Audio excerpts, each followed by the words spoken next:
This episode is brought to you by our Patreon supporters. Become a patron today at patreon.com/intotheportal. For thousands of years, long before the terms Sasquatch or Bigfoot were a part of public consciousness, the knowledge of giant, hairy, human-like creatures occupying remote areas across North America has been a part of the Indigenous oral histories across many groups. From the Salish of the West Coast to the Micmac of the Northeast, the forest dwellers were a part of life, and navigating the forest meant that you may encounter one such creature, or perhaps many. Although the majority of encounters are mere sightings, there are those few who can attest to the violent nature and terror that these beings can evoke. Indeed, fatalities have been reported, and in other cases those involved are left traumatized by something that they cannot fully explain, and a creature yet to be identified.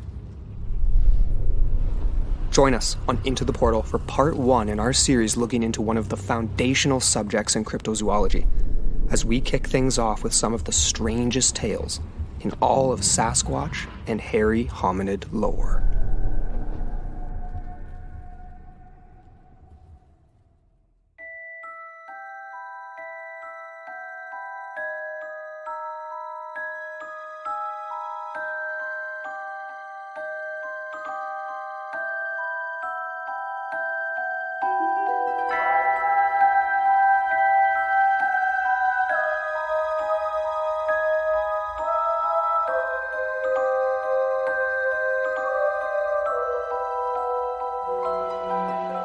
Hello, and welcome back into the portal. I'm Amber Ray.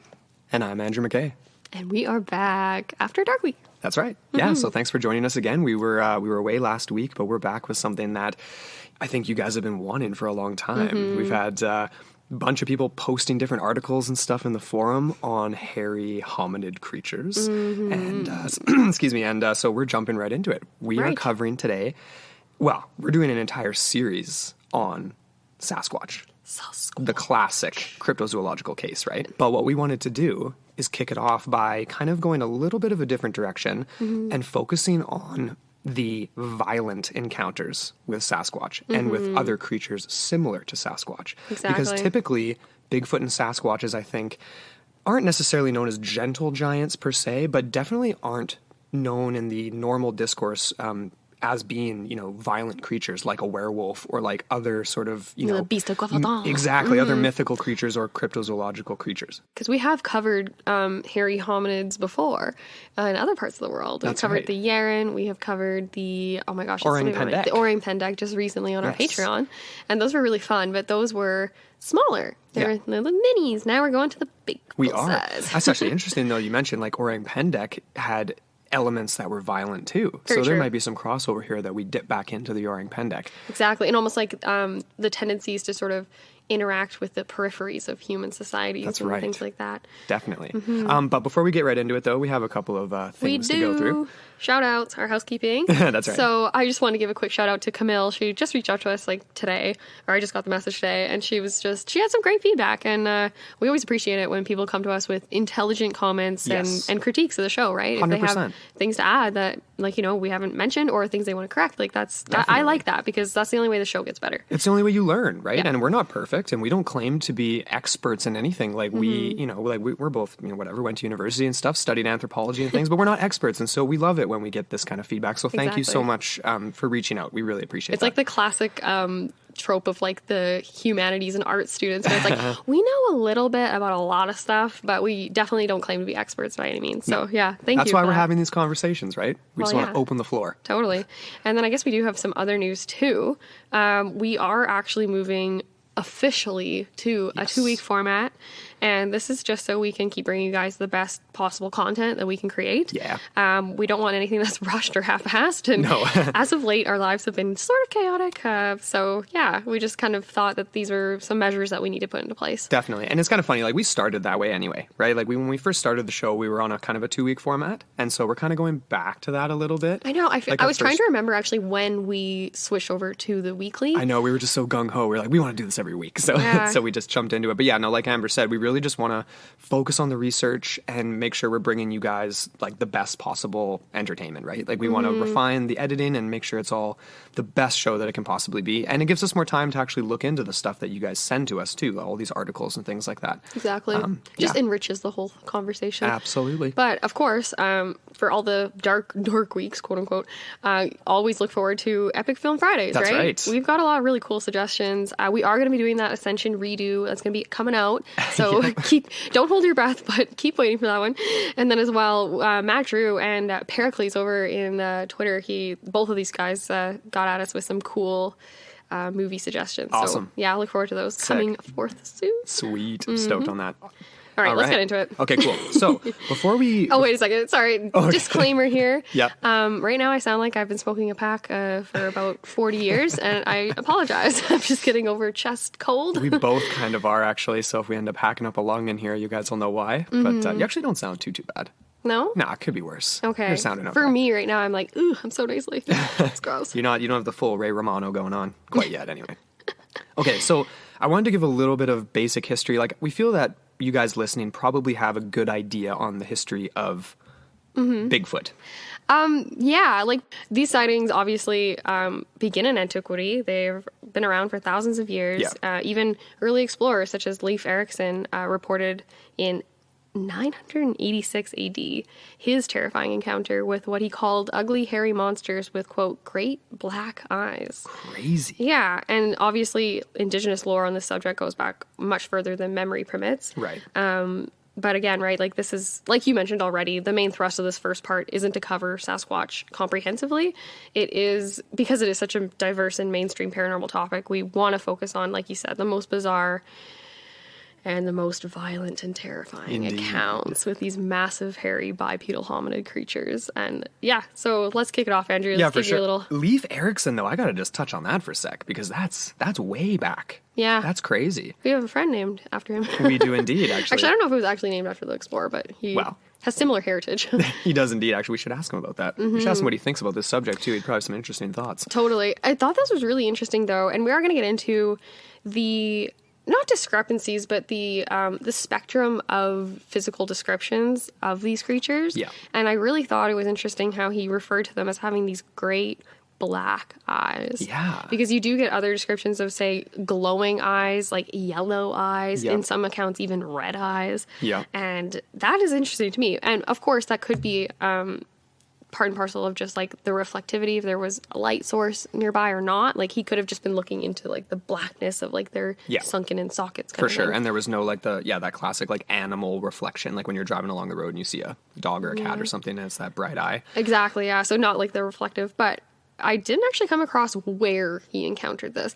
This was just a reference from Lauren Coleman's book. It's called Bigfoot, True Story of Apes in America. Yes. And he just references it right off the bat, and like I think it was chapter 6 or 8 or something. You'd have to imagine it would have been in like the northern east coast of Canada, somewhere along there, right? Oh yeah, because that's where he was exploring. Right. Yeah. Which is definitely an area we're going to get into in this episode, because there's some interesting differences and interesting similarities when we look east to west. And this is a massive territory where there's these creatures being sighted, and it's just so unique how there are these differences and similarities too. Like, are these the same thing? Are they coming from the same source? Anyway, we're going to get into all that stuff. Exactly. So, basic history, though. This actually comes from an excerpt from a book I'm writing. And I've been working on it for a long time, and it's still not even close to being done. But it's a book on cryptozoology, focused in Canada. But here's a little bit of the history on Sasquatch. We feel like you guys probably know the gist, but here he goes anyway. So, it's hard to believe that a short time ago, Bigfoot and Sasquatch were relatively unknown to the majority of the North American population outside of Indigenous groups. The names are almost completely interchangeable, with only small degrees of difference in the description of the creature over the years. However, Sasquatch is something unique to Canadian history. So the term was actually coined in the 1920s by a journalist by the name of J.W. Burns in an attempt to differentiate the sightings between the United States and those on the Pacific coast of British Columbia and elsewhere in Canada of these giant, hairy, unknown creatures. So he came up with the name after working very closely with the Pacific native informants and learnt words such as Soquatal and Sosquatal. That's the best I can do. Both used in describing giant human-like hairy forest dwellers. So his contributions to the discourse of Sasquatch were immensely significant because of the way he wrote about the creatures as if they were simply another separate group that happened to be giant and hairy who interacted with other indigenous populations. He wasn't writing about them as a mythical monster or anything like that. This portrayal of Sasquatch is hard to come by today, as these creatures are, for the most part, regarded as fantasy and myth in popular culture. Oh, yeah. They've just been totally propped up into this like folkloric realm of pop culture and everything, right? Yeah. That's interesting, though. Yeah, I love that, how he talked about them as a separate group, because he's basically internalizing how the indigenous groups saw them as well, right? They did see them as a different tribe. It was just like, like they're the mountain men. Exactly. We give them their territory, we leave them alone, and that's great. And they just do the same. Yeah.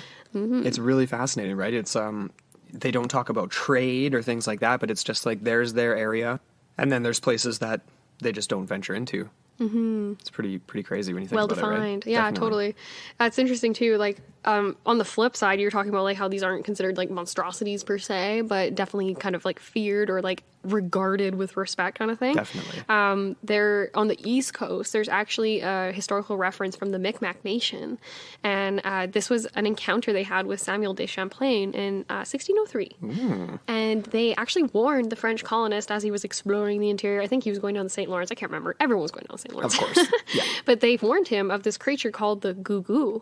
Okay. And this was definitely a little bit more of a different interpretation. It is considered a giant hairy beast that lives in the northern forests and is much feared by the Micmacs. So more of a monstrosity, more something to, stay away from again. Right. But again, the Gugu actually has multiple interpretations. It's usually figured as a giant female man-eater that can be found in the seas. It's kind of like a serpentine thing. Or it can be found in the mountains, where it's actually often mistaken for a boulder until it's too late. Ooh. So what does that sound like to you? Well, that last part sounds like the Yeti to me, where it looks like mistaken for a boulder. I remember watching some documentaries and stuff where there'd be like photographs or people thinking like, look up on the ridge over there, and they would see like what ended up being a rock formation that looked like a Yeti, like towering over them, like looking down at them. That's what that reminds me of. That's like really interesting. Another thing that reminds me of Samuel de Champlain. He's associated, of course, with the mystery of Champ, the lake monster in Lake Champlain, right? Which is, of course, named after Samuel de Champlain because he claimed to have seen it.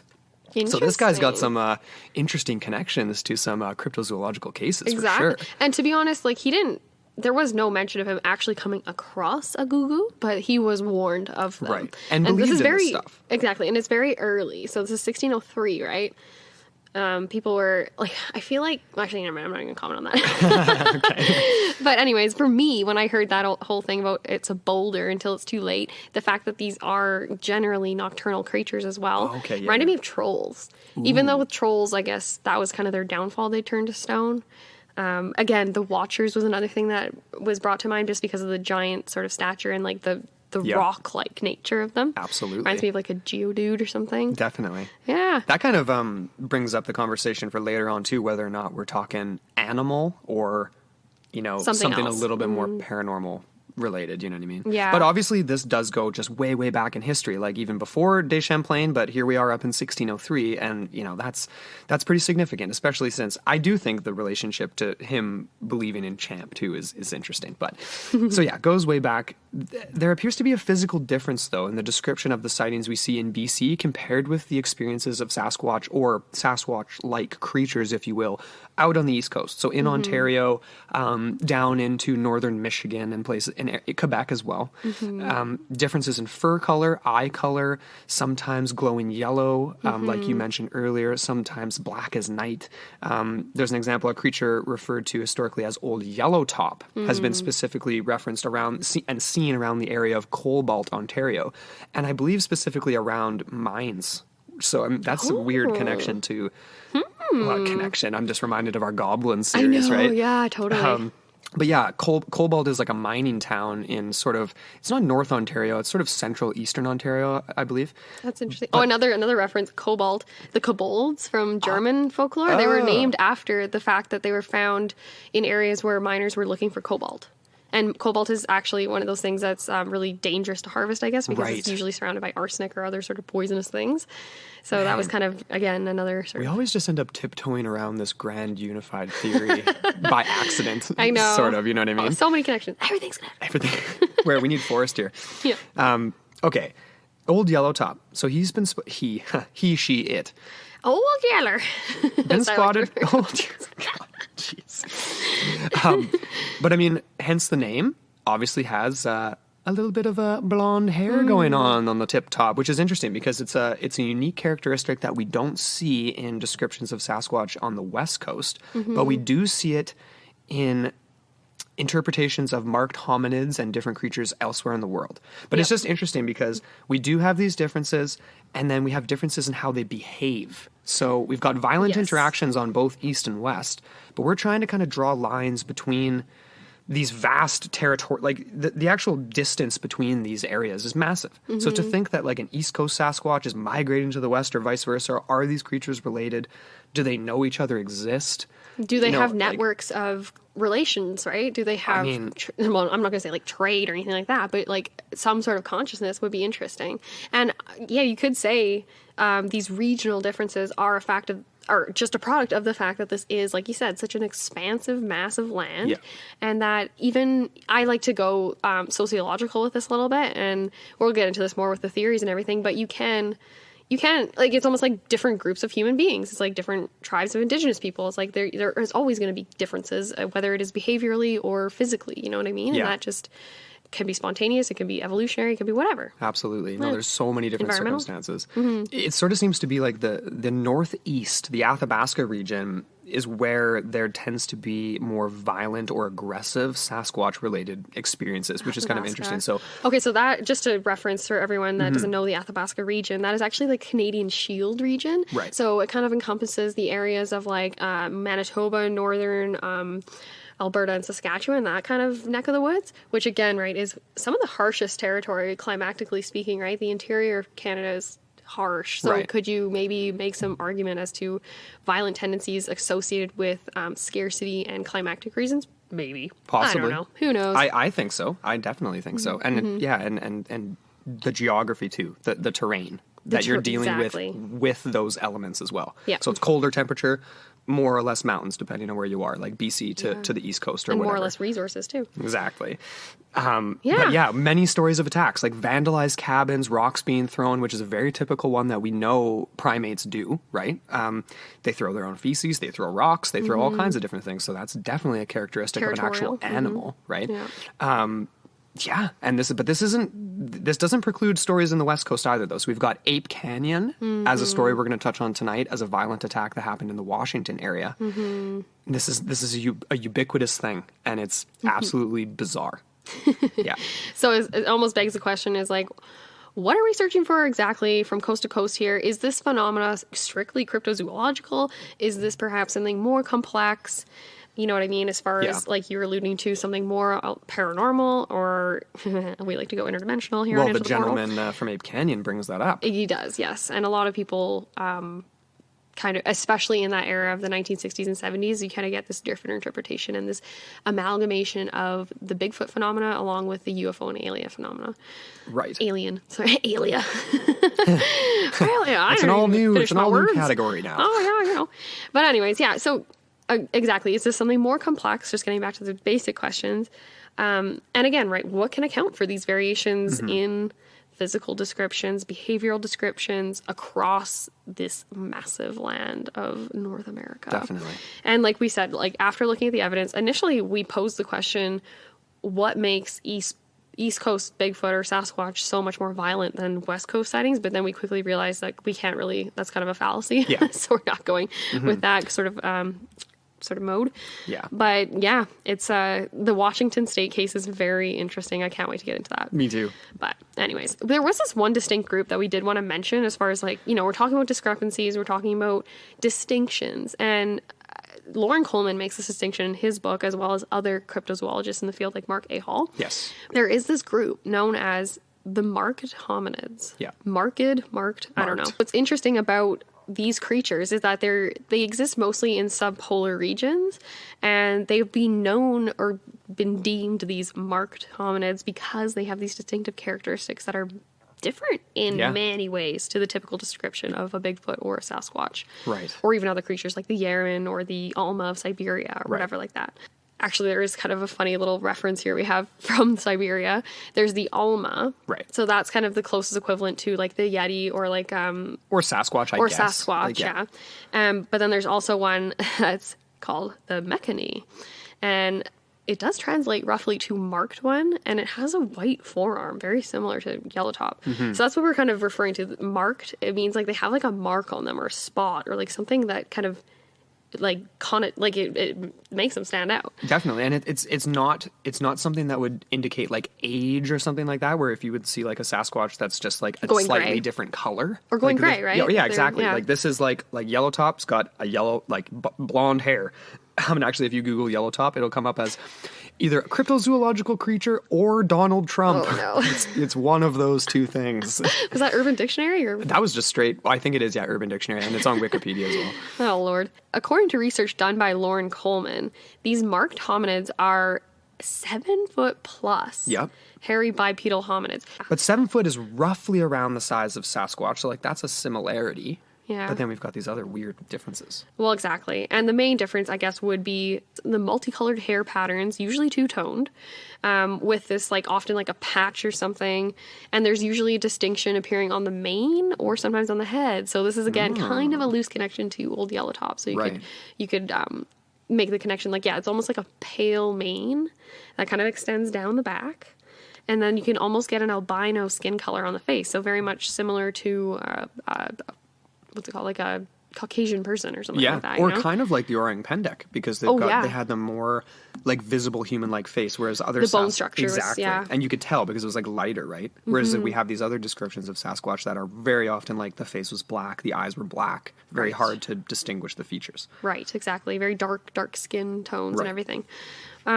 The origins of this term is actually kind of interesting. It was introduced by Lauren Coleman and a man by the name of Patrick Hugh. Okay. Or is it Hugh or Hugh? Close enough. Hugh. In their book, it was actually called A Field Guide to Bigfoot and Other Mysterious Primates. And so Coleman, we've referred to repeatedly on the podcast before. He's a very seasoned researcher in the field. And he used the term as a tribute to fellow cryptozoologist Mark A. Hall, who, according to Coleman, was the first to identify these creatures as decidedly different from Bigfoot. Interesting. Okay. The first. So Mark A. Hall. So we can trace that back to him. That's very interesting. So decidedly different from Bigfoot. Why are they different from Bigfoot? We did mention the color, the possibility of the size, but there are other features too. So the skull, it actually rests lower on the body, and it makes them appear to have basically no neck. Okay. And when I was thinking about that, I was like, oh my gosh, I can't remember which stage of human evolution. You know, there's like Homo hominids, Homo erectus, Homo whatever, sapien or something like that. Yep. And there's one I remember that was like very much like that, where it was like no neck. And it was just kind of like jutting forward and just kind of interesting. Definitely. I would have to go back though. It just popped in my head just now. But anyways, yeah, so they have no neck, very large eyes, and this is kind of theorized to be part of their nocturnal lifestyle. Okay. Yeah. And obviously the low visibility in nighttime in subarctic regions, right? Because it's a very dark neck of the woods, especially in the winter season. Yeah. And this is interesting too. It says that they do tend to enter nearby towns and villages. And although they are not as intelligent as the natives, this is the quote here, they trade with them and communicate through gesticulation, so through hand gestures. Yes. And some are even thought to wear clothes and craft tools. Interesting. And interestingly enough, they are said to dislike the company of dogs, sometimes even killing them out of frustration. Yeah. Weird. Yeah. That is really interesting. What it's basically like, excuse me, that right there, those differences that he's describing is fundamentally the difference between an animal and a human ancestor, right? I mean, that's kind of like what I'm taking from that. What do you make of that? Like because when you describe that to me with the short neck, and you were just saying like that reminds you of a very early human. It does. It reminds me of what we were looking into in orang pendek stuff, like going way back. And very true. I always get kind of semi-uncomfortable when we start to say like human versus animal, because I think humans are animals, and I don't think we need to but I know what you're saying, right? Like these markers or traditional markers. And also just where that divergence happened in history. Oh, if we true. are looking for a relative of Gigantopithecus, which was the largest ancestor of the orangutan, I believe I have to have that further down in the notes, but it was basically like a 10-foot tall monkey, right? And that's what a lot of cryptozoologists think. Or there's the branch of it that's more towards like Orang Pendek, where is this a remaining relic of an ancient human population that didn't evolve the way we have? Yeah, totally. So it's almost like if you're looking at a tree root system or tree branch system, whichever way you want to go, which branch along the way did it kind of taper off from or something? Right. That's a good way. That's a good description. Yeah. But anyways, yeah, so they're like we keep referring to, there's all these differences, varying whatever, but what we really want to get into is sightings and experiences of witnesses. And we're going to go back over the centuries. We already mentioned a couple, but we're just going to try and piece together any parallels, patterns, inconsistencies, all that fun stuff. Oh, yeah. Let's get into it. All right, let's do it. I'm friggin' stoked. Okay, so this is pre-1990s. 1990s, pre-1900s. Oh, get up with the 90s, everybody. It's technically pre-1990s. Yeah. Oh, it is pre-1990s, 1824. All right, so this was reported actually in the February 9th edition of The Statesman, and it was also picked up by the Connecticut Sentinel. And I found this referenced in a Mysterious Universe article just for all of our readers at home. This deadly encounter with an unknown hairy hominid took place in, like we said, 1824. And this occurred in the Okefenokee Swamp. That's perfect. In the state of Georgia in the U.S. The story begins with two men and a young boy who decided to venture into the swamp to explore. Obviously, this is very early times, and normally when you go into the swamp, bad things happen. We've heard about, what was it called again? Stingy Jack. Ooh, yeah. Remember the lantern Jack guy? Yeah, from the Halloween episode. Creepy Very mofo. creepy. But anyways, so they go into this swamp of the Okefenokee. Just say swamp. The swamp. Sorry, guys. And they discovered massive footprints. And this was in one of the deepest parts of the swampland. Okay, so these prints measured about 18 inches long, and they were about 9 inches wide. So this is a wide footprint. Damn. It's almost like, it's like a rectangle. That's almost like, that's wide. You know what I mean? That's really wide. It's massive, and it's way too big to be known as like any sort of human footprint, even if you're suffering from gigantism, I would imagine. Actually, no, I'm not going to say that. I'll say that. 9 inches wide? Come on. 9 inches now. wide? That's massive. That's longer than a 6-inch sub. And that's the width of your foot.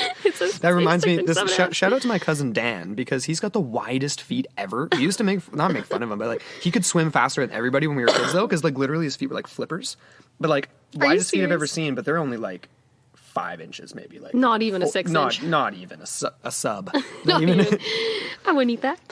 These footprints obviously terrified the trio, and they basically booked it back to their homestead. They didn't want to be around the swamp anymore. And so they reported the prints to their neighbors. And in response, the community kind of rounded up a group of curious hunters, and they kind of assembled themselves with the best of the brightest and made their way back towards the spot. All right, ballsy. Exactly. The kid never accompanied them back, I don't think. One of the trio did, though, because obviously they needed to know where it was. Right. So this is where things got deadly. Okay. The hunting party made it to the site where the original prints were spotted, and they were actually sighted again. So it wasn't as if they had already disappeared or anything.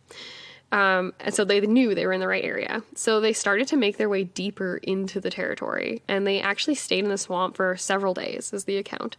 And they were looking for this creature. And so little did they know, they were in for much more than they could possibly imagine. So one night they were sitting around their campfire, and it had already gone dark when the group was surprised by a massive creature. It was said to stand 13 feet in the air, hulking and covered with coarse hair, and it charged out from the wilderness. Charged, no warning at all. Okay. This was the report from the Statesman paper. The next minute, the creature, was in their full view, advancing upon them with a terrible look and ferocious mien. Our little band instinctively gathered close in a body and presented their rifles. The huge being nothing daunted, bounded upon his victims, and in the same instant received the contents of 7 rifles. He did not fall alone, nor until he had glutted his wrath with the death of 5 of them, which he effected by wringing the head from the body. Writhing and exhausted, at length he fell, with his hapless prey beneath his grasp. Yeah, so the story continues on. These terrified hunters, after the collapse of this massive creature, they examined the body only but briefly, overcome by fear that a second one must be lurking nearby. Interesting. Yeah, so the body of the beast and the men that were slain by it were left where they fell. The entire group evacuated the area. And this region of the Okinawa, oh my god, I'm so sorry for everyone living in the area. The swampland, it has retained the lore of these creatures over the centuries, and it's in Indigenous memory much longer than these settler memories, right. But yeah, again, you get sightings and accounts over the years and even into modern times. Doesn't really get much more violent than tearing the heads off of its victims. That is essentially... Wringing it right off. Wringing them, yeah. Twisting them right off like you're taking the cork out of a bottle or something. Like, that... I don't even know what that is. That doesn't necessarily strike me as being like a territorial thing necessarily. Like, that is the actions of something that is a branch of human, right? That is almost has like sociopathic tendencies. Like, that isn't just defending your territory. You know what I mean? Even though chimpanzees will like rip other chimps limb from limb or things like that. Cannibalize them. So definitely, I guess maybe I take that back. There could be some. I don't know. But the thing that I will add just to that is this is obviously a really old account. Yeah. There are many ways, like yellow journalism, yellow newspaper, whatever. Like, like a lot of this stuff could have been played up. Yeah. I'm not going to discount it, though. I think this is a very unique story, even if it is just folklore in and of itself.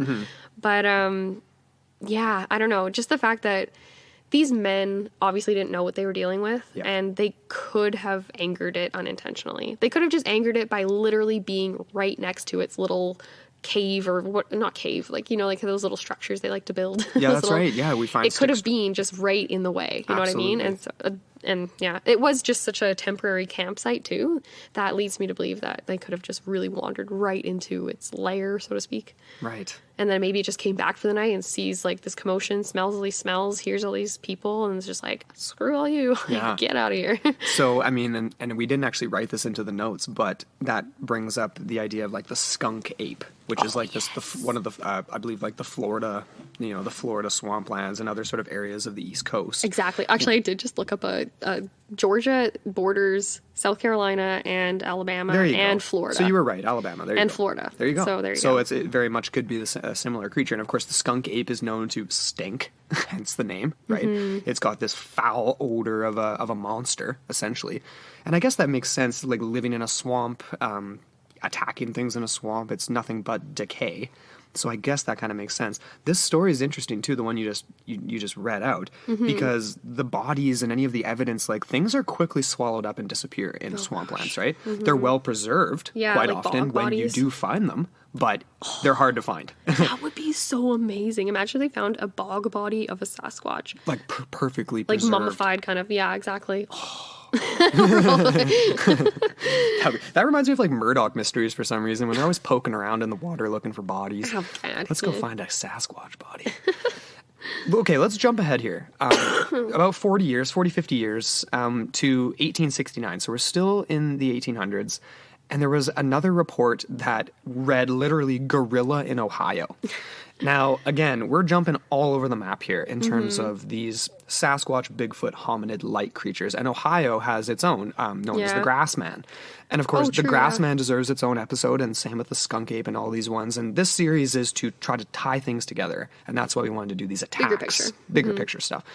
But interesting, though, gorilla in Ohio. So 1869 could have been a year when there was definitely traveling circuses.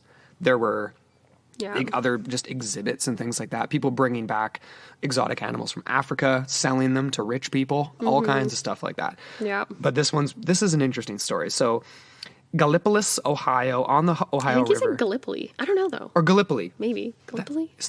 That's a movie about Australian soldiers in the First World War, I'm pretty sure. Is it? Starring Mel Gibson, I'm pretty sure. Oh, Lord. Anyway, a large hominid was said to be lurking in the forest, though, by the nearby town, and allegedly attacked a carriage with a father and daughter traveling along the road. The pair struggled with the creature when it basically leapt out of the bush and just... I mean, as far as the story goes, it's pretty vague. We don't know if he grabbed them out of the carriage or if the carriage was just halted and they exited almost like in fear, trying to flee. That's a good point, actually. I kind of read that I think the monster grabbed onto the man, and Right. there was no description as to whether or not he was flung from the carriage. But again, right, the daughter was said to fling a stone at its head, so she must have been outside of the carriage, right? You don't bring a stone inside of a carriage with you. No, unless you have a pet rock. I don't think the pet rock was a thing yet in 1869. Maybe. I don't know. It may have Simpler been. times. Yeah. What was that from again? From Office Space. The pet rock? He made $1 million. That's the worst idea I've ever. Okay.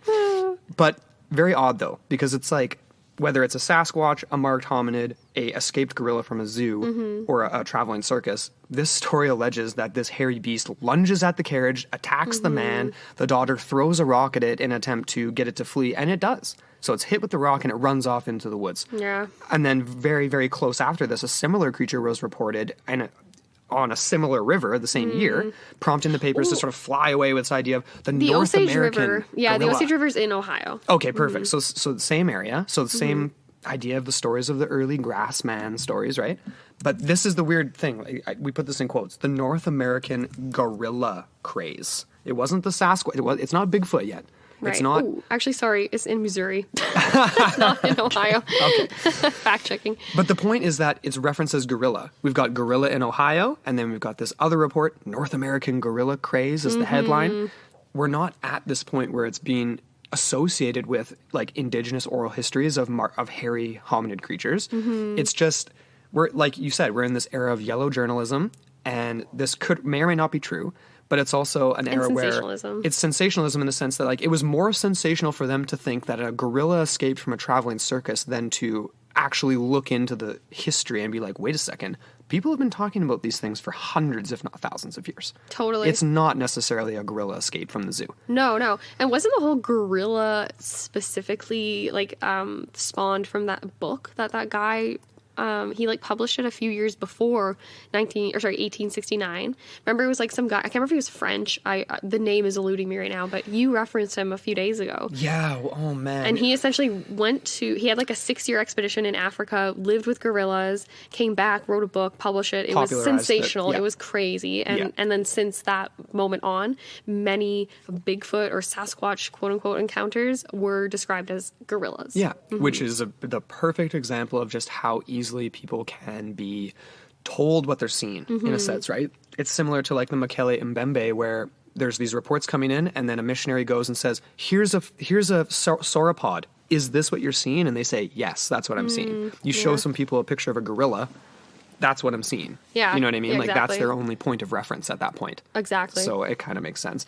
But yeah, the following was then taken. Okay, we're heading back up north. Let's cross the border back into Canada. So I've got some really interesting newspaper articles from quite a wide period, but starting in 1923. So just another short period after this late 1800s and these sightings we've referenced so far. But these ones are specific to Old Yellowtop. Ooh, yeah. So we're kind of heading back into marked hominid territory, and we're not sure what we're dealing with really here. But I love this. These are from a paper called the North Bay Nugget, starting from 1923. So this first one published July 27th. And it's talking about a sighting by a Mr. J.A. Macaulay and Mr. Lorno Wilson.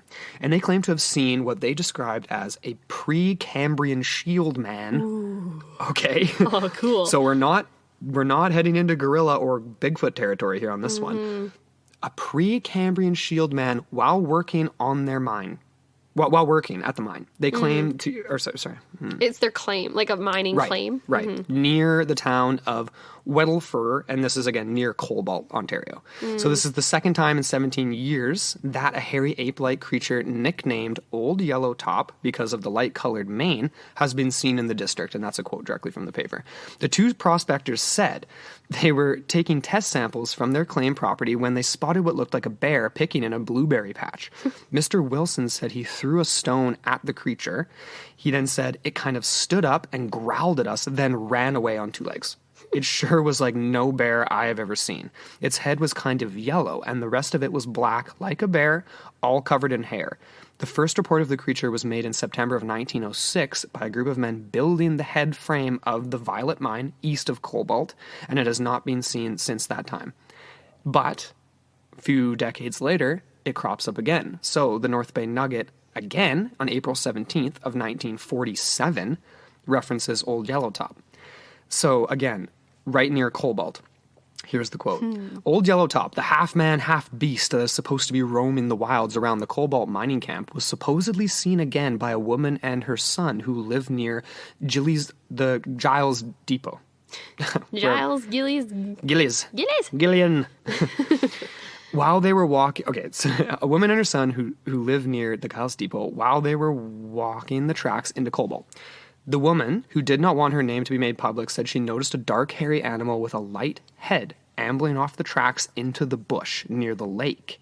She said she did not get a clear look at the thing, but said it walked very much like a man. The sighting is the third such report to be made since 1906 or 1947, and a search party was actually formed after this sighting to try to track down Old Yellowtop. Okay, we're jumping ahead here again because this is where another reference to Old Yellowtop could be associated with some other violent type experiences. So skipping ahead to August 5th, 1970, right in and around the same area, there was, you could describe it as violent, or just, I don't even know, mischievous, I would say, experience.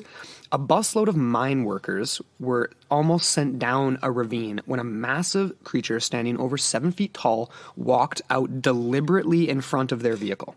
The bus driver, named Amos Latriel, who had been driving the route for the last 4 months, said a dark form which walked out across the road in front of him startled him. At first, I thought it was a big bear, but then it turned to face the headlights, and I could see some light hair almost down to its shoulders. It's got like a big blonde wig on or something. It couldn't have been a bear, he said. Although no one was hurt, the driver said that he did not know if he would continue to drive the bus. I have heard of this thing before, but never believed it. Now I'm not so sure. So... They thought that this thing didn't want them to be heading where they were heading. Okay. And that it basically jumped in front, like either was trying to kill itself by jumping in front of oncoming traffic, or it's stepping in front to divert where it's going, and it did. It sent it down a ravine, and all these guys could have died. Or it's just walking across the street. Classic quail behavior where they wait until there's something coming and then just walk across for no reason. So whether or not he was cognizant of the bus or not, that is very interesting. But at the flip side, so it didn't go down the ravine. Did he just like lurch to a stop kind of thing? No, it kind of went down into like a ditch, and yeah, they luckily didn't go down the ravine. Okay. I don't know how the exact territory looked, but he thought it was deliberate. And the report that I was looking at, and the other ones we mentioned earlier, they weren't violent. They were just sightings, but we're kind of building almost a case here with some of the other ones we've referenced, and that we will in a minute, that there's territoriality for sure that comes up with these cases. Yes, there is some type of parallel going on there. I like these sightings, though, this North Bay Nugget. The North Bay Nugget, yeah. North Bay Nugget. I like that description, too, of the Precambrian shield man. Like, that is... That sounds like a very intelligent way to describe what they were seeing. They didn't say a caveman. They didn't say like a, you know what I mean? Like something that's like a bushman or whatever, like a wild man. You have to wonder if they did say that and that the writer interpreted it as that. True. Precambrian shield man. Or there could have been whatever. Because these are miners. It's not like they're like academics or anything. Or well, but I mean, they might have interests in other things. You never know. Worldly interests. Right? I mean, it's this was in the 1970s, I guess, in this one. But again, right? Anyway. Not violent. These are just sightings. And this next classic Sasquatch tale is almost going to draw all of these elements together because it starts off with very, very, I don't know, congenial, I guess, very non-violent, confrontatory sightings, and then it moves into something that is like has become literally probably one of the most referenced Sasquatch or Bigfoot I would say encounters in the literature. Definitely. But before we do that, we're going to get into just a little break, a little coffee break, brought to you by Coffee Gator. That's right. Are you a coffee fiend like us? Then Coffee Gator is about to become your new best friend. Coffee Gator is creating products that are simple to use, made of quality materials, and have a beautiful aesthetic. Oh my god, that pink series is amazing. It really is. But, of course, there is something for everyone. Coffee Gator will up your coffee game whether you are an instant coffee fan or an espresso addict. Seriously. They've got every accessory under the sun, from stainless steel canisters, pour-over systems, cold brew coffee making kits, and insulated glass mugs. They have the tools you need to make your best cup yet, including helpful tips and tricks on their website. So, simply use promo code QUARK, spelled Q-U-A-R-K, to get 15% off your purchase at coffeegator.com. That's 15% off your purchase using promo code QUARK, spelled Q-U-A-R-K, at checkout. So visit coffeegator.com today. Start drinking better coffee with Coffee Gator. All right, and we're back. So, let's get into the Ape Canyon incident. That's right. 1924, when Bigfoot attacks. Dun, dun, dun. Sorry. But anyways, yeah, this actually occurred in the Mount St. Helens area of Washington along the Lewis River. And this is approximately 8 miles away from Spirit Lake in an area now referred to as Ape Canyon. Right. Spirit Lake has a lot of significance in Indigenous folklore. It is kind of known as like a hotbed for these supposed apes, or they're also referred to as mountain devils in some people. Ooh, I like that. I love it too. But anyways, okay, so this experience was witnessed by 5 individuals, and they were prospectors. Their names were Marion Smith, his son, Roy Smith, Fred Beck, who is a key player in all this, a man named Gabe Lefevre, and then John Peterson. And this group had been working a claim in the area since 1918, so they were well familiar with it. It's not as if they had just shown up one day and then this all occurred. Yeah. And they essentially had been working this with, I don't know, like minimal disturbances until in 1924, they came across some unusual tracks. And again, these were much too large to be human, but they were uncannily human-like in their appearance. And this was a quote, embedded into the earth was a series of footprints recorded as very human-like, but much more massive, around 14 inches in length and with unusually stubby toes, end quote. So the stubby toes and the number of toes and the length of the footprint we'll come back to in a second here. But anyways, after this initial sighting of these footprints, these prospectors began to actually see creatures. And these were witnessed on at least 4 separate occasions. And they were described as large, upright creatures that were dark, hairy, and about 7 feet tall. All right. Yes. And this is a weird part, again, that I saw referenced in a Mysterious Universe report. And this was not mentioned by Lauren Coleman at all. But this article said that the most unusual part was a description of a pair of 4-inch long ears that stood upright on the creature's head. So I don't know where the heck that fits in. I don't know if that's just like... That sounds like a bear. Doesn't it? When you hear that? When it's the big long, So anyways, that kind of takes away from it for me. But this, again, like I said, was never mentioned by Lauren Coleman's account. Was never mentioned, as far as I'm aware, in the later version published by Fred Beck, who was a witness. Right. And so I'm not sure where that fits in. But I was just like, what the frick? Like, okay, fine. Just throw a wrench in it. But okay. No doubt, no kidding. Hey, that is a wrench. Isn't it? Anyways, so... provoking the creature. Okay. Right. So, these guys started to get a little bit uneasy about all of these large things that they were seeing in the woods. No doubt. And it's not as if they were really getting messed with or anything, like how we hear in some accounts where it's like a Bigfoot will steal your food or something, or it'll, you know what I mean? Like, that almost sounds like a bear to me too. Like, quick to write that off, but I'm thinking of the Albert Ostman account, kept waking up and his supplies were missing. Exactly. And we'll reference him in later parts of this series. Definitely, yeah. Astonishing Legends did a great episode on that. I love that. Totally. So these guys, again, like they're getting uneasy and they started to try and scare these creatures off. And so they started using their guns to kind of shoot at them, to spook them. Right. Not trying to kill them, just trying to spook them away. Exactly. And initially this didn't really seem to have any effect.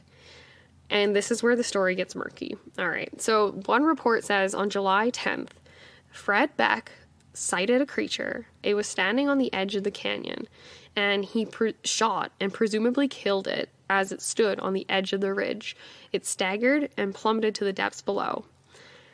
This was again reported in the Mysterious Universe article, and is reported in other sources as well, but there is discrepancies, and we'll get into that in a sec. But anyways, all right, so it seems that after this Bigfoot was killed, or Sasquatch, whatever you want to call him, it seemed that their troubles were over until later that evening, when they had an encounter that would stay with them, petrified into their memory for the rest of their lives. Okay. All right, so there's the story. The night had grown long, and the prospectors had settled into their spots for the evening in a quaint little cabin they had constructed for the duration of their stay. This cabin was fairly new. They had just used tents beforehand, and it didn't even have window panes, so it was very, very rustic. Right. And the fire had just dwindled down, and it was quite late in the evening when the action began, so deep into the night. Suddenly, the cabin shook with a powerful and urgent pounding on the roof. The startled men grabbed for their guns as the assault ramped up with rocks, and these were pelted from all sides, and one apparently knocked Fred back unconscious as it flew straight through the open window. Wow. Okay, so yeah, I will just say right now that there is this other part that Coleman mentions in his book. Okay. And he says that in Fred Beck's later account that was published in the 1960s, I believe it was 1966 or 67, he insisted that no one in the party fired on the creatures until they attacked the cabin. And so it was like this self-defense sort of modus operandi thing. So they were essentially waiting for these creatures to close in on them. Okay, so that's like the difference between them retaliating for a creature being shot beforehand, essentially, is what you're saying. Like with Beck shooting a creature on the cliff? Exactly. Okay, so again, in the 1966 version, Fred Beck insists that the creature that he shot occurred the morning after this attack happened. And so that, again, convolutes things as far as the reason for the attack in the first place. Is this retaliation for a death, or is this a random territorial thing? And then at the end of the account, do they shoot one of them? Like, you know what I mean? So it's either at the beginning or at the end. But we'll get into that in a sec. Yeah. I mean, according to like the news stories at that time, like not later on, but at the time, there were dozens of creatures prowling around the outside of the cabin, right? Mm-hmm. So that to me seems like the story should have been, in terms of it making sense in my mind, that he shot a creature beforehand, and this is a retaliation because they're in their territory. You've killed one of their group, their own, right? Yeah. Mm-hmm. That makes sense. It does. It doesn't make sense to me to be still chilling around the next morning. Oh, it's a beautiful sunny day. Hey, there's one of those things that was trying to kill us last night. I'm just going to give that a little shot, and then we'll mosey on home. You'd be out of there as soon as the sun was up. Yeah. You wouldn't be firing at anything. Like, that's ballsy. You just got pelted with rocks by apparently 12 plus massive 7-foot tall hominid creatures all night long. Yeah. And then the first thing you do the next day is go piss them off? Yeah. That's crazy sauce. No, I know. And that to me again is confusing because Lauren Coleman has a tough time with this case. He really gets into the fact that Fred Beck really muddled things up, especially him and his son, who co-published the later version. And he thinks that it might have something to do with Fred's aging mind and his son's inferences into the story, as well as the sort of cultural zeitgeist of the time, which was very much more of this, like, it was making a lot more connections between, like, not psychic phenomena, like, you know, like paranormal phenomena and Bigfoot. So it's less cryptozoological.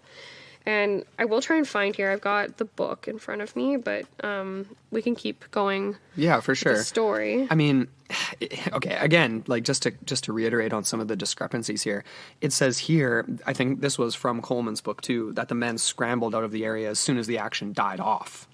Like leaving behind their valuable prospecting equipment So in their hasty retreat. If you're hastily retreating, you're not taking the time for some target practice at sunup, like where there's one thing standing lurking over you on the hill. I don't know. That doesn't really add up to me. There's other later inconsistencies too. It sort of seems that they would morph into varying versions. Definitely. Okay, so this is interesting here. I have the chapter from Lauren Coleman pulled up. Let's just take a quick reading from here. And again, this is the version, it's called I Fought an Ape Man of Mount St. Helens.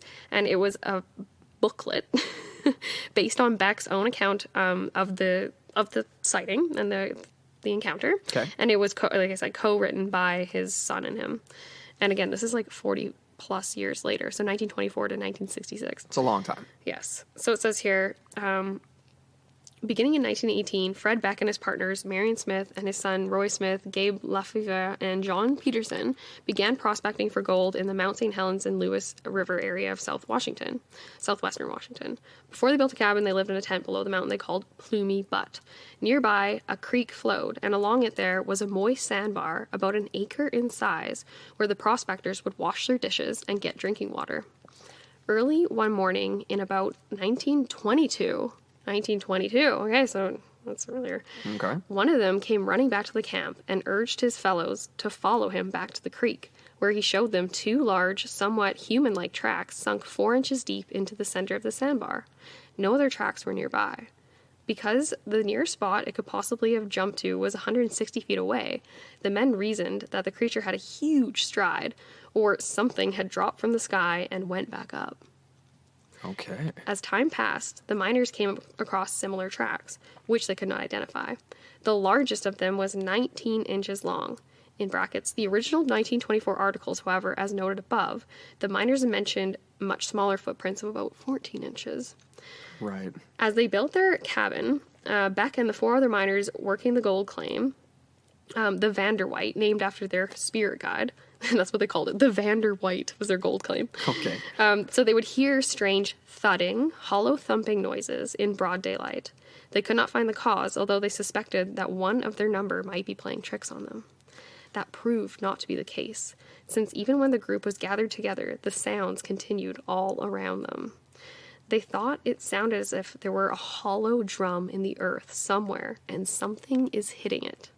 Okay. These were not exactly. These were not the last strange sounds they would hear. Early in July 1924. Okay, so now we're in 1924. A shrill whistling, apparently emanating from atop a ridge, pierced the evening quiet. An answering whistle came from another ridge. Ooh. These sounds, along with the booming thumping, as if something were pounding its chest, continued every evening for a week.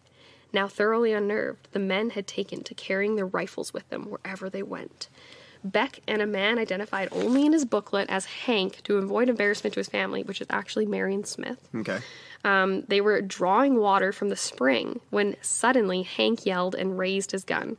Beck looked up and saw, on the other side of the canyon, a 7-foot ape-like creature standing next to a pine tree. The creature, 100 yards away from the 2 men, dodged behind a tree. When it poked its head around the tree, Hank fired 3 quick shots, spraying bark but apparently not hitting the creature, which momentarily disappeared from sight. It reappeared about 200 yards down the canyon. This time Beck got off 3 shots before it was gone. All right, so then it goes on to describe the actual attack, which is a couple pages. So I'm not going to read the whole thing. Yeah. But that's interesting, right? So that accounts for them having an interaction that's semi-violent, right? Like shooting at it. So, like threatening it. Right. And then this is the night that the attack goes down. And so, exactly, the creatures pelted the cabin with rocks. Like we said, Beck, this is where we get the quote, where Beck said they should fire on the creatures only if they physically attacked the cabin. This would show that the miners were only defending themselves, which is kind of weird, right? If a wild animal's going after you, think... In the 1920s. Right? I mean, come on, you can kill anything in the 1920s and get away with it, basically. Mm-hmm.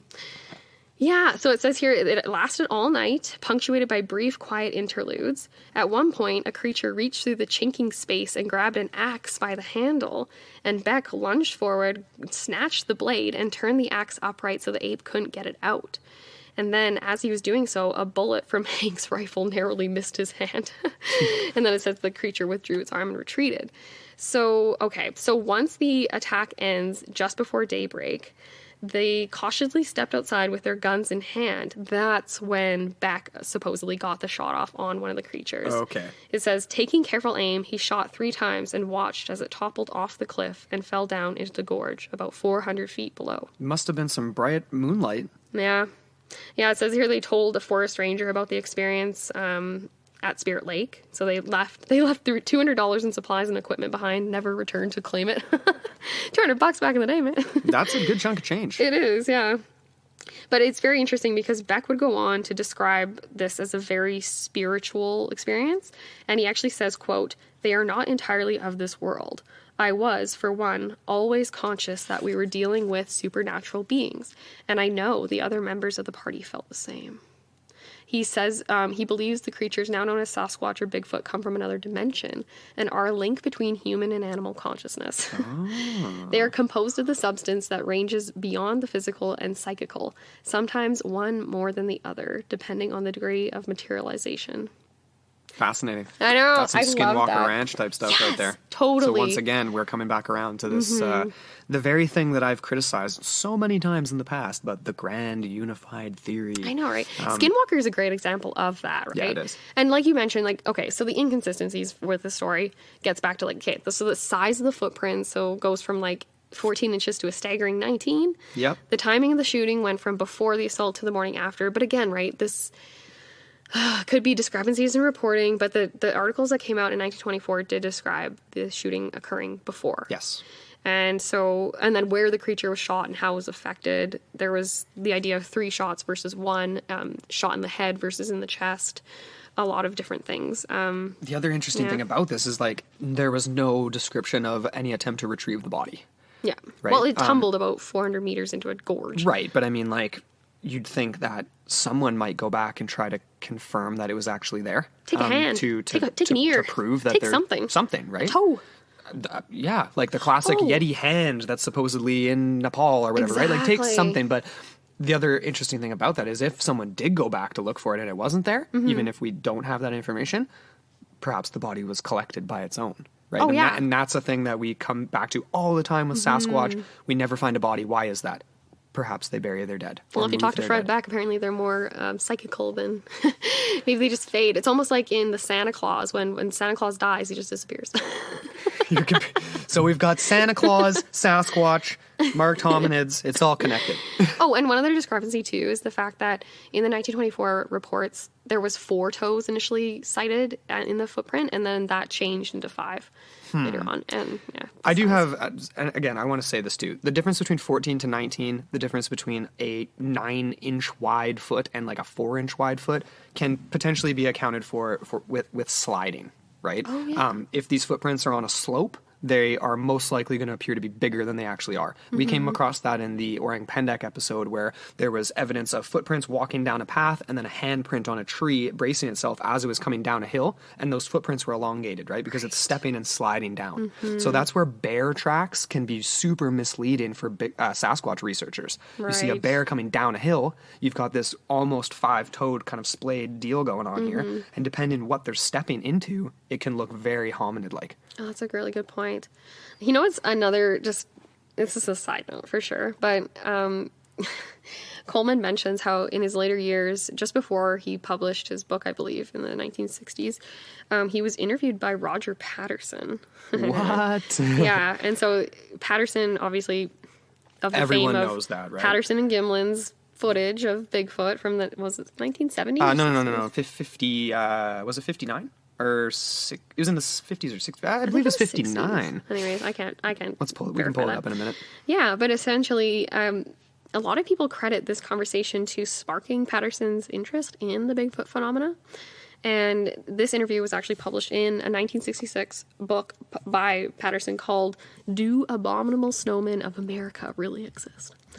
So I thought that was kind of interesting. Very cool. Another sort of side note too is this whole Siatique, the native interpretation of these apes in Ape Canyon, supposedly. Yeah, so the indigenous populations in the area of Ape Canyon, Washington, they describe how this encounter was most likely, like you said, this creature they call Siatique. That reminds me of Nahatiko with Ogopogo in similar pronunciation. But here's the kicker, a legendary race of 7 to 8 foot hairy hominids that supposedly have supernatural power. And I have a quote here. According to these tribal sources, members of this lost tribe were typically shy and hardly ever seen, but would exact great vengeance on anyone who killed one of their own. Mm-hmm. Well, doesn't that ring a bell with the situation we're talking about right now? Well, exactly, yeah. And I think that this is a very, very important part of the puzzle for me, and we're going to get more on this when we get into our theory section, because there's several sort of regional interpretations of this Siatique character, and I think it's juicy stuff. So anyways, more on that. But let's get back into the sightings here, or encounters, I guess. There was one in the same area. It was from 1950, and this is just called Missing and Presumed Dead by Mountain Devils. And this guy named Jim Carter was a mountaineer and skier, and he was hiking in the area of Ape Canyon. So this is, again, Mount St. Helens region, and he was with 20 other people. And this is midday, so this is bright daylight, not bad weather, nothing really going on. And he just suddenly disappeared. And so, yeah, like I said, there was no visible signs or natural causes of distress that, like, searchers could see that would have caused him to flee or disappear. Like something like, say, like a rock slide or an animal or something like that. You know what I mean? Something typical, yeah. But they did assemble a search party, obviously, and they actually found what was described as a scattered trail of trauma. It appeared that Carter had taken off in haste, even, quote, careening down steep embankments and hurtling recklessly across crevices. Okay. So why the heck would you be doing that unless something was chasing you? A question I have is, well, where were the footprints of whatever was chasing him, right? Right. So searchers got really spooked when they were combing this area. Many commented that it felt like there was something watching them. There was eyes on the back of their heads, kind of thing. Right. And there was this one guy, Bob Lee, of the Seattle Mountain Search and Rescue, and he made the following statement. It was the most eerie experience I've ever had. There was something strange on the high slopes of the mountain. I could feel the hair on my neck standing up. It was eerie. I was unarmed except for my ice axe, and believe me, I never let go of that. Carter's complete disappearance is an unsolved mystery to this day. Dr. Otto Trott, Lee Stark, and I finally came to the conclusion that the Mountain Devils got him. Again, the Mountain Devils description. I know, right? I mean, I almost feel like that should be, that's the go-to description for this episode for sure. Mountain Devils. I know, right? And this wasn't the first time that Lee had actually encountered a similar case such as this. He actually went on to say he was dead serious when he said that the Mountain Devils got Carter, because he claims that there was actually close to 25 reports of these Mountain Devils harassing or attacking people in the area of Mount St. Helens over a period of 20 years. Wow. And this actually included a pack of Boy Scouts from Centralia. Centralia, I don't know where that is. And they were actually unharmed but scared out of their wits after being charged by one of the ferocious beasts. Wow. Yeah, I know. So a ton of these experiences. Mm-hmm. So that lends some credence to, obviously, the original Ape Canyon attack, although even though Beck's later accounts are a little hairy-fairy. Mm-hmm. You know what's funny, too? Just another quick side note. This whole Boy Scouts thing, if you go to Ape Canyon, Lauren Coleman mentions how if you go to this specific site, I can't remember, it's just like some whatever, like information site or something, and if you ask the people why it's called Ape Canyon, they'll tell you it's because of, or it's called Mountain Devils, I can't remember, they said it has to do with the some sort of memory of the Boy Scouts. It's like named after them or something, but not everyone will tell you the story of the 1924 Ape Canyon, which is what the team of the Boy Scouts was named after originally, is what he says in his book, at least. But anyways, yeah. Side note, pop culture reference. Yeah, no, that's really cool. That makes me really want to go camping at Ape Canyon. They're not really pop culture. What am I trying to say? It's just a cultural reference. No, it's pop culture. Sasquatch is in the zeitgeist of pop culture, I think, like in terms of, because it's, I mean, yeah, it depends on who you're talking to, right? In terms of how serious the conversations are. I feel like we're trying to make it a little bit more serious, for sure. The violence definitely continues on. Beyond the 1950s, and obviously Bigfoot launched into the public consciousness because of the Patterson-Gimlin film that we just referenced. No violence related in that film, obviously, just the straight sighting of what appeared to be, of course, a female Sasquatch or Bigfoot, probably a little bit older because it appeared to be like that it had like pendulous breasts, if I'm to reference Bob's Burgers. So anyway, really interesting. But the violence would continue. 1965, we're heading back to the East Coast. So Monroe County, Michigan. Now, this is heading back into the territory where we're dealing with potentially marked hominids, spotted all over these subpolar regions on the east coast of Canada and northern United States.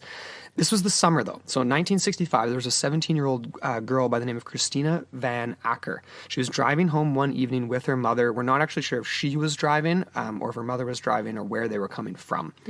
But as they drove, they reported what was a loud thud that reverberated throughout the car and shook the vehicle.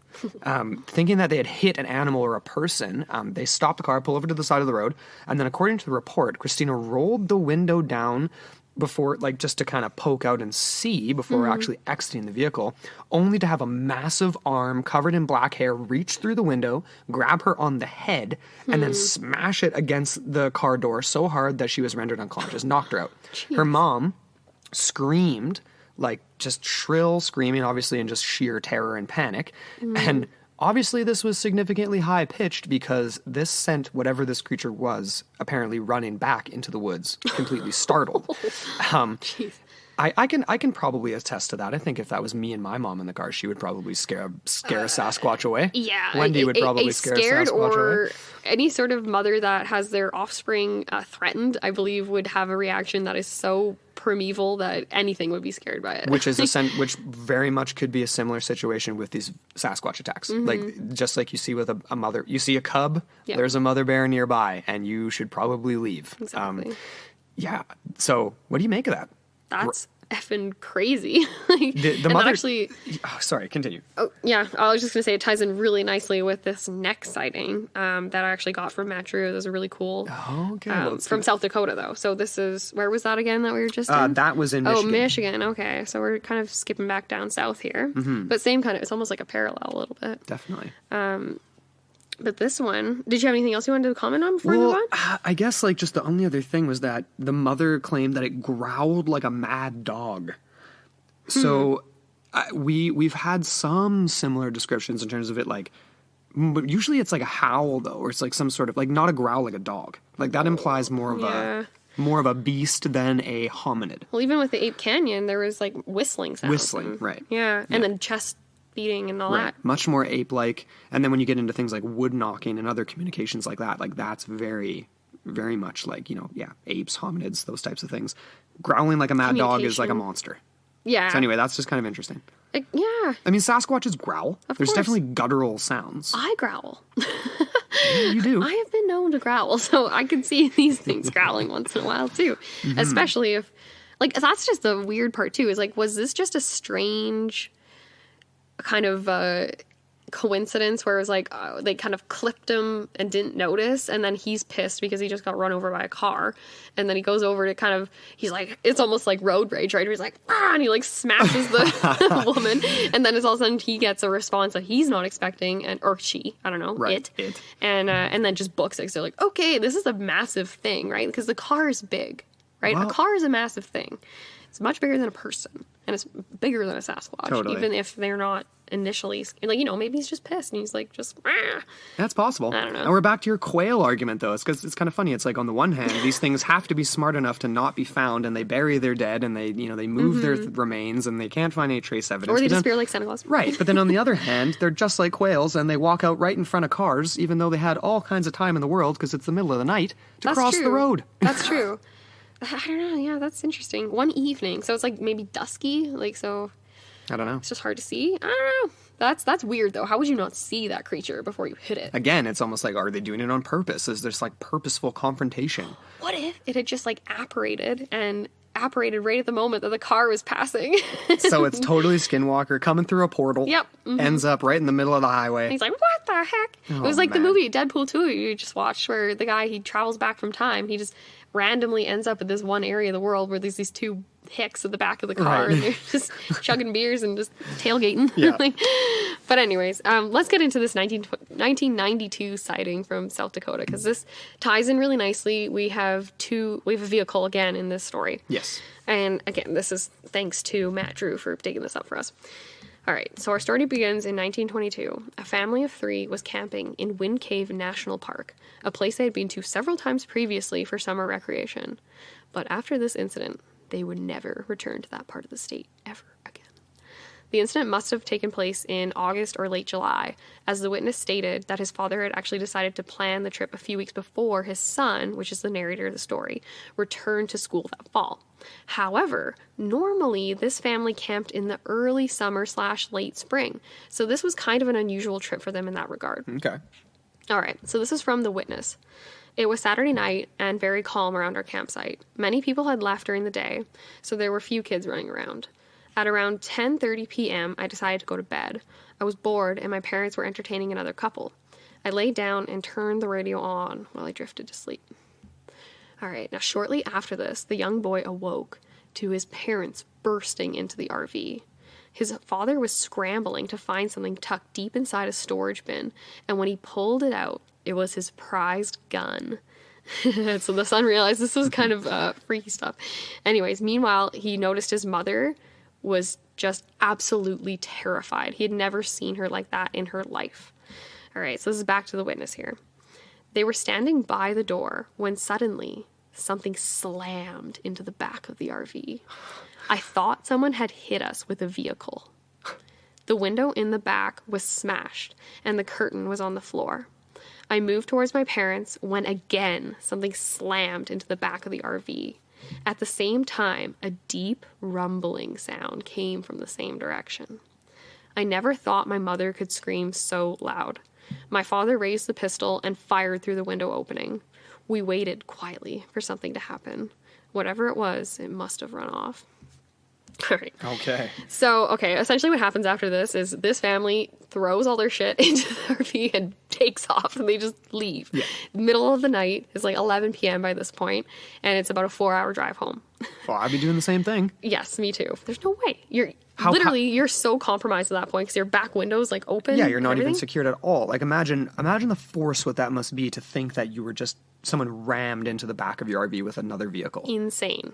Yeah. It reminds me again a lot of the Ape Canyon, right? Yeah. The force of the like on the cabin from above, like, and the rumbling sounds, all Well, that. these things are strong. I mean, even in some of the, we haven't referenced it, but like there's other descriptions where it's like obviously rocks being thrown, and the rocks are like the size of a basketball, and they're Right. coming from like really far away. Mm-hmm. It's like if you're throwing something that weighs that much that far, damn, Mm-hmm. you should be in shot put in the Olympics. Okay, so this is kind of the backstory to what this young boy witnessed. This is another quote from him.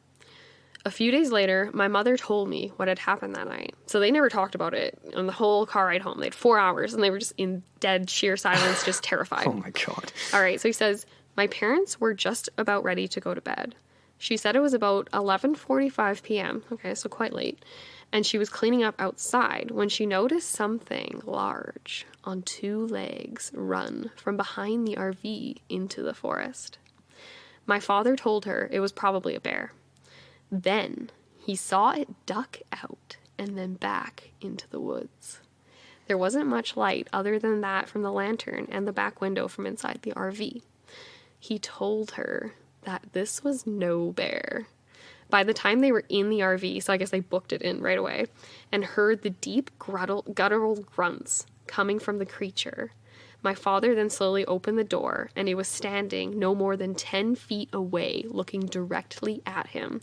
He quickly slammed the door shut and went looking for the pistol.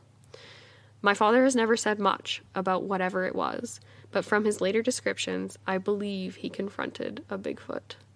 He described it as covered head to toe with thick, dark hair, and with a wide nose and piercing yellow eyes that glowed in the light. Okay. He estimated the height at over 6 feet, and that it weighed over 400 pounds with huge arms and legs. And that's basically all he ever said. He refuses to talk about it with anyone. And then he says, yeah, we continued camping over the years. We never went back to that area. Why That's would you? terrifying. That is pretty terrifying.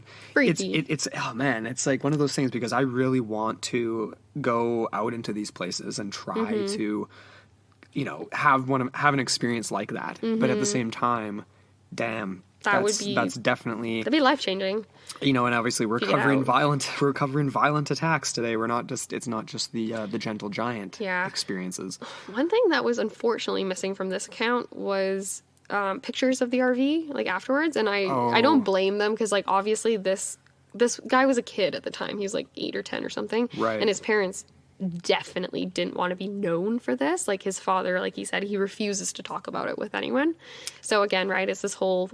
It was an extremely terrifying thing for them. They never obviously got evidence or anything because they didn't need it, right? They weren't trying to make a case. Yeah. But at the same time, that would have been really interesting to see. You know what else would be good proof that event actually happened is, like, obviously, unless the RV was just a complete write-off, obviously they drove it away. It was good enough to still leave. Yeah. Well, it was from the back. So it's not like it attacked the front. Right. So this is like what I'm trying to. It's a motorhome, not like a trailer. It's an RV. So they're driving in it. It's one big thing. So, like, they would have obviously had some sort of an insurance claim. I mean, you're going to fix it up, right? Unless you're just going to park it at the dump and call it a day. Let's do some fact checking. You know what I mean? I wonder. There would be some proof of this. Perhaps.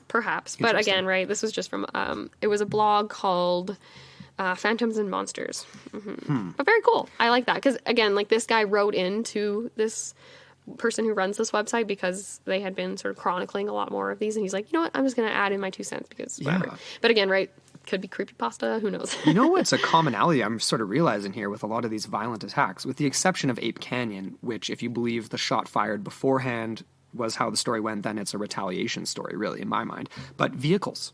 So we've got this 1970s one, jumps in front of a car, almost sends it off a ravine. You know, young girl and her mother gets her head smashed when they almost clip something. We've got this RV experience here where there's a massive vehicle in potentially its space, and they don't seem to like that. The carriage. Yeah, traveling down the road. It's cabin? Almost like the cabin. The cabin. Yeah. I mean, you could argue that too. It's almost like the presence of anything large. You know what I mean? Obviously, a cabin is like stationary. It's not the same as a vehicle. Like, just all of a sudden being this massive whale-sized thing, RV, parked in your space or whatever. Yeah. The Georgia Swamplands one is kind of a... But it was like a camp, so maybe it was just intimidated by the size of the people and everything. But that's just it. I mean, that's why we wanted to talk about all these variations today, because there are these differences, like skunk ape, Ohio grassman, you know, Sasquatch on the East Coast, the Alma in Siberia, the marked hominids in Siberia to the East Coast of North America. All these different variations. It's wild. Love it.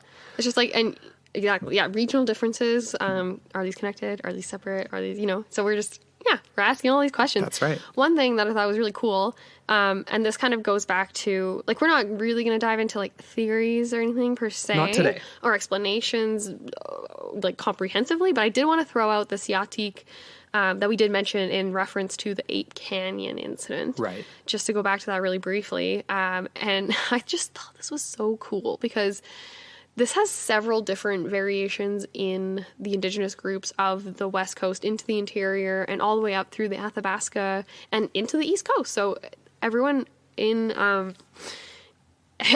everyone's got their own version. That's a really poor way of phrasing that. But essentially, one of these is called the Siatik. And it's also called Sietko. So that would be Seatco. Right. And I think that is kind of like an anglicized spelling. Yeah. And it kind of loosely translates as the night people. Okay. So Night in people. Salesian mythology, so this is again in the Washington area. Okay. The Siatko or Siatik are large, hairy wild men of the forest. There are two different types of Siatko that appear in folklore. One is powerful yet comparatively benign, and they're forest spirits referred to as these night people, similar to Sasquatch of the Halkomelin tribe.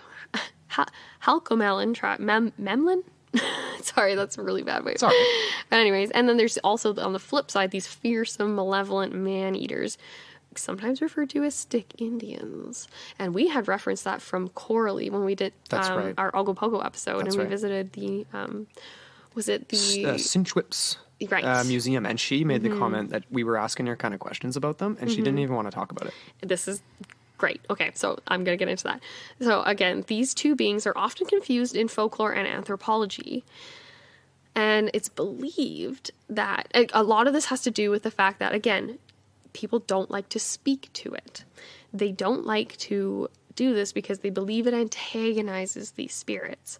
And so if you call them or refer to them in their Salish names, or even in, if you refer to them in their Salish names, that kind of evokes it. But if you refer to it in the anglicized forms, so general terms like Siitko, like I mentioned, this literally just means spirit. Right. This will kind of help avoid that. It'll avoid the attention or angering of these Gotcha. sorts of entities. And they can be quite nasty. Well, that's just they can muck around with you, like say like steal your erasers or like whatever. But then they also do things like cut your car brakes or things like that. So in you terms just of never modern really know. fears. But yeah, no, like Kind of reminds me of Gremlins, eh? very much so. Very much so. Just entities that you don't want to mess with. And like, that's another interesting association with Bigfoot, Sasquatch-like creatures, right? That almost lends a little bit of credence to Fred Beck and his idea of these things not being terrestrial. Exactly. And this came up directly in association to that 1924 account. Exactly. Like, the indigenous peoples of the area said, oh yeah, no, that's just Siatik. And I'm totally Bizarre, saying that right? wrong, sorry. Ah, wow. We're notorious for sorry. mispronouncing So things. friggin' Canadian. Yeah, no kidding. I stop apologizing so much. We wanted to kind of end it off today, again, focusing on Ape Canyon, because to me, that's kind of one of the more interesting of these attack stories. They're all fascinating and unique. But that one's really unique because there's multiple people, there's multiple creatures, rather than in all these other cases, there's only a single creature. And it's just really weird, right? So here's this is another excerpt from my book, and in specific reference to the Skookum cast, because this is one of the pieces of evidence that it's highly refuted, but at the same time, it is still one of the best ones. It's very much like the Patterson-Gimlin film, where it's either really great evidence, but it's also a highly contentious issue at the same time. So I'll just read this out. What was... Oh, sorry, yeah. Yeah, well, you don't remember, do you? Okay, No, I was saying for the listeners. No, So the Skookum cast was essentially in 2000. There was a team of researchers that were looking for evidence of Sasquatch at near Mount St. Helens. Right? Okay. They set traps, not like traps like bear traps, but they set like bait, trying to essentially get a glimpse of the creature. Right? So I'll read this out. So Auma and Skookum are some other names that have come to be associated with the Sasquatch. However, Skookum is certainly more well known as a term and can be found all over the Pacific Northwest and in the United States and in Canada. The word Skookum translates to swift water or powerful water. However, linguists have found that over the centuries, this word has evolved to become a descriptor for these giant hairy neighbors of ancient indigenous peoples. So one such location is in Washington State at Mount St. Helens, which is what we're talking about right now, where indigenous stories tell of the Skookums, or Sasquatches, carrying off men who trespass in their territory. like Albert Osman. Very much so. So, in the year 2000, something bizarre took place. At Skookum Meadows in Washington State, a team of researchers set out to try to capture an image or a footprint from a Sasquatch, and ended up with much more than they expected. After setting out apples as bait and making typical wood knocking and other sounds associated with Sasquatch encounters, the team would awake the next morning to find a half-body print of a massive, unknown, hairy hominid who left an impression in the soft earth. So essentially, this was the ass print of a Sasquatch. Okay, like most evidence of Sasquatch or Bigfoot, the Skookum cast, because of course they would take a plaster cast of this, would be criticized by many as a hoax. The Smithsonian Institute outright refused to examine the cast, while others in the scientific community believe that it is authentic, and thus the search continues. Sorry, go on. Well, I was just going to say, like, the Smithsonian outright refuses to look at it. That is bizarre to me. This team of researchers, I don't actually have the list. I'll bring up the names in part 2. But these aren't just people, without any credentials going out in the bush. They're university tenured people. Yes. And some of them lost their tenure because of this. Yes, they did. And I believe they were with UCLA. Right. I'll have to triple check that, but I believe at least 2 of them were from UCLA, PhD researchers. Wasn't there one from UBC? There may have been a UBC researcher as well. I will pull up the full list. Yeah, but we're going to get into all of that. Like, that's what part 2 is going to be focused on, is more so taking this anecdotal evidence and then let's look at the evidence and everything throughout history, right? Definitely. Yeah, we'll be going through evidence. We'll be going through more encounters that aren't of the violent nature and kind of drawing some connections too, and just trace encounters kind of. Yeah, exactly. Like, trace evidence is huge with this. We do have cases where there's like fur of like the Yaren, say, in China, or blood. That's one that's going to come up in part 2 as well. But of course, it's usually inconclusive. It just leaves more questions than answers. Yeah. So if we're kind of coming down to the end here for part 1. Yeah. We definitely touched on a lot of different areas around North America. We went all over. We've bounced all over. We hope that you guys have been able to follow it okay. But I feel like people in the States will have a better gist of the geography than we do. Sure. And but even so, like, it is very basic. Whatever. Definitely. What do you make of... what are your final thoughts on sort of some of these differences we've talked about, or the idea of things being violent? Well, I don't want to give my final thoughts yet. I don't like to do that until we get to the end, final thoughts end for of the road. today. But I do believe, though, that we can account for these differences based on just the fact that this is such a large landmass, that there are going to be regional groupings and regional identities, and these could be spontaneously evolving, intermingling or separately. Like, you know what I mean? So that's kind of my approach. What do you think? Well, no, I think I would agree with you, and I just think there's so many different points of interest with this subject, right? The idea of an existence of a real creature, like you just said, the regional differences, whether or not they're related, whether or not they know of each other, and just the idea that we haven't found a corpse, right? We haven't found bodies. We found some trace evidence that it's always refuted. But the idea that there could be these unique characteristics, like a Sasquatch in BC, unique. The McKinney in Siberia, completely unique. Marked hominids on the East Coast and in subpolar regions, different, completely unique. Yet at the same time, all of these different hominid-like creatures are existing undiscovered. It's not just one.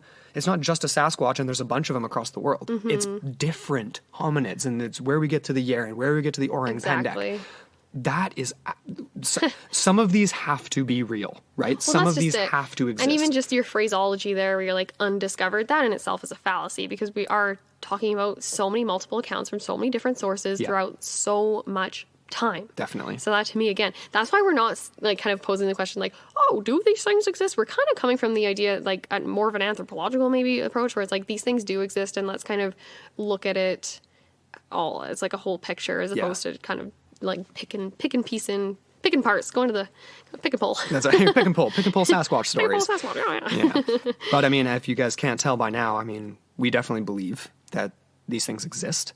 I'm leaning towards obviously cryptozoological phenomena, but we will discuss. I'm pretty ambiguous about it all, but I do think that there is something to it. Well, there's absolutely something to it. I mean, even in the era of yellow journalism that we mentioned, there's a lot of stuff coming out, but then that's not a reason to discount all of it, right? It's the same as like today. It's almost exactly the same as today. We live in an era of yellow journalism right now. You go online, 99% of what you find is this is that. It's not real. Yeah. You have to really have critical thinking and dig through it. I don't even want to say it, but I'm going to say it. Fake news. Like, like all this kind of, all these phenomena, right? It's just part of the times. And I feel like that, again, has repeated itself in the past. Totally. So, But at the same time, in a weird flip way, that almost, to me, means that some of these stories are more real. Like, there's real ones in and amongst all of the nonsense, right? Yeah. The nugget. And the North Bay nugget. So that's what we're searching for. We're searching for our own nugget. So thank you guys so much for listening to this part 1 discussing Sasquatch, Bigfoot, and hominid-like creatures. We just wanted to say, obviously, thank you so much to our producer, Charlene Ramler, and to all of our Patreon supporters. And you guys can help support the show too. Patreon.com/Into the Portal. And we've got 2 new episodes coming out this month that are really, really cool. Yep. Where can you find us, Amber? Oh, well, we're always active on our socials, so come hit us up on Twitter at Into the Portal 1 as well. Our Facebook forum group, so that's just Into the Portal Podcast, and you can like the page, you can join the group, like the forum, and get into some fun conversations. And where else are we? We're on Instagram too, as always. And our website, intotheportal.com. Check us out. Like, we've got the blogs up. We've got all kinds of cool stuff going on. So check us out on intotheportal.com. And again, we will be back very, very soon with a Film Friday for y'all. So stay tuned.